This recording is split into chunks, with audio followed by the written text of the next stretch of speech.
राष्ट्राच्या दृष्टिकोनातनं, मराठी माणसाच्या दृष्टिकोनातनं ही खूप महत्वाची लढाई आहे आणि या लढाईमध्ये संपूर्ण महाराष्ट्राने उतरावं असं मी महाराष्ट्राला आवाहन करीन. 6 तारखेला सकाळी 10 वाजता गिरगाव चौपाटीवरून हा मोर्चा निघेल. बाकीच्या सगळ्या राजकीय पक्षांशी माझी चर्चा होईल. उद्धव ठाकरे यांनी एक पत्रकार परिषद घेतली, त्यांची देखील भूमिका स्पष्ट आहे की या मुद्द्याला त्यांचा विरोध आहे. आपण सर्व पक्षीयांना, सर्व मराठीजनांना आवाहन करता, स्वाभाविक त्यांचा गोष्ट आहे. तुम्ही त्याबद्दल काय सांगा? त्यांनाही आवाहन करावं का? कारण एकत्र महाराष्ट्रातले राजकीय पक्ष म्हटलं आल्यानंतर ते पण आलेच ना, त्यांच्याशी बोलणार, त्यांच्याही लोकांशी बोलणार, आमची माणसं त्यांच्याशी लोकांशी बोलणार. तुम्हाला आठवत असेल की ज्याच्यावरती इतके दिवस जे तुमचं जे चालू होतं ना सगळं, ते माझं वाक्य आपण लक्षात घ्या. कुठच्याही वाद आणि भांडणापेक्षा महाराष्ट्र, हे तुम्हाला वाक्य तुम्हाला 6 तारखेला कळेल.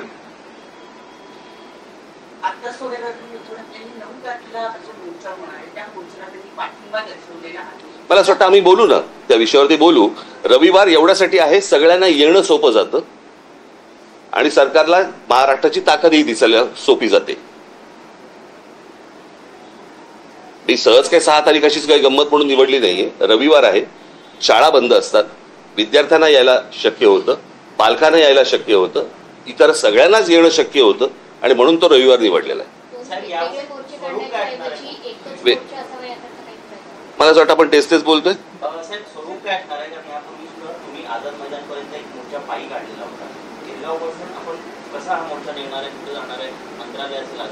आझाद मैदान.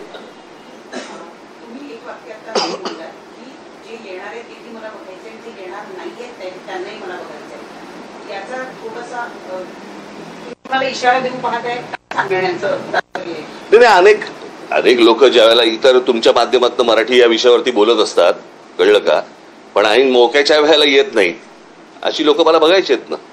मग त्याच्यामध्ये अनेक कलावंत पण असतील. कलावंतांचा मुद्दा आहे म्हणून माध्यमातून, सोशल माध्यमातून किंवा जनमानसामध्ये काही कलाकार व्यक्त होतात, काही साहित्यिक व्यक्त करतात, पण ज्या पद्धतीने महाराष्ट्र या सगळ्या मुद्द्यावरती कलाकार साहित्यिक व्यक्त व्हायला होतील. मला असं वाटतं माझं बोलणं झाल्यावरती होतील.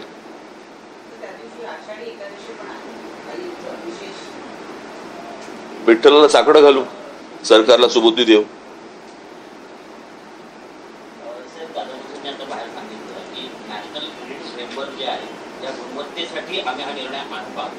त्याच्यावरती मी त्यांना सांगितलं की त्याच्यामध्ये स्विमिंग पण येतं, त्याच्यामध्ये सायकलिंग पण येतं, त्याच्यामध्ये इतर पण गोष्टी येतात. भाषा सोडून तुम्ही कुठची गोष्ट आणायचा प्रयत्न करा, आमचा पाठिंबा असेल.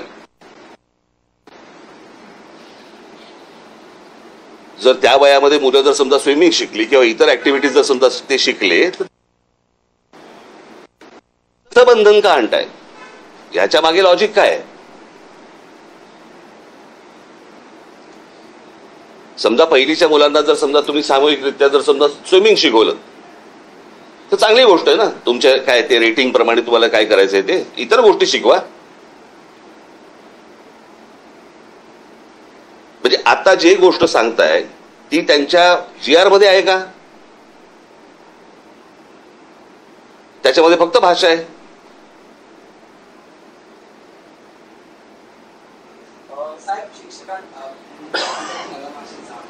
भेटलो ना आता इथे.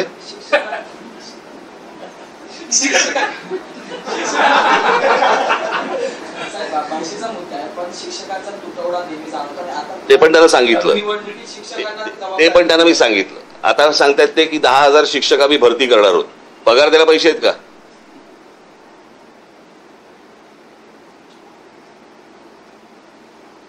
आता जवळपास 90,000 कोटीची कॉन्ट्रॅक्ट ज्यांना दिलेली आहे ते कॉन्ट्रॅक्टर बोंबलतात की आम्हाला अजून पैसे नाही दिलेत.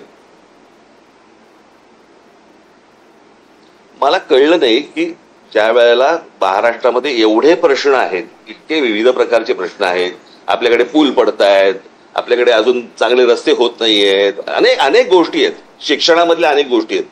ह्या सगळ्या सोडून आपण भाषेवरती काय येतोय?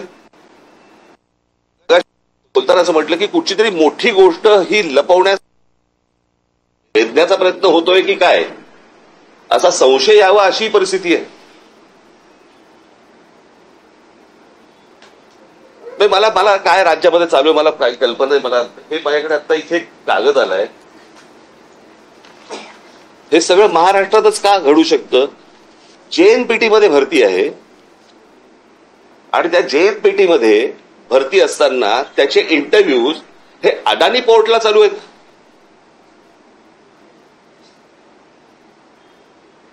तर काय चालू आहे महाराष्ट्रामध्ये मला समजलं नाही. म्हणजे तुम्ही भाषेवरती सगळ्या गोष्टी आणताय, तुम्ही इकडच्या ज्या काही आस्थापना आहेत त्याच्यामध्ये तुम्ही त्या सगळ्या गोष्टी देण्याचा प्रयत्न करता, जमिनी जातायत, आमच्या भाषा घालवण्याचा प्रयत्न करताय. काय काय म्हणजे काय चालू आहे महाराष्ट्रात?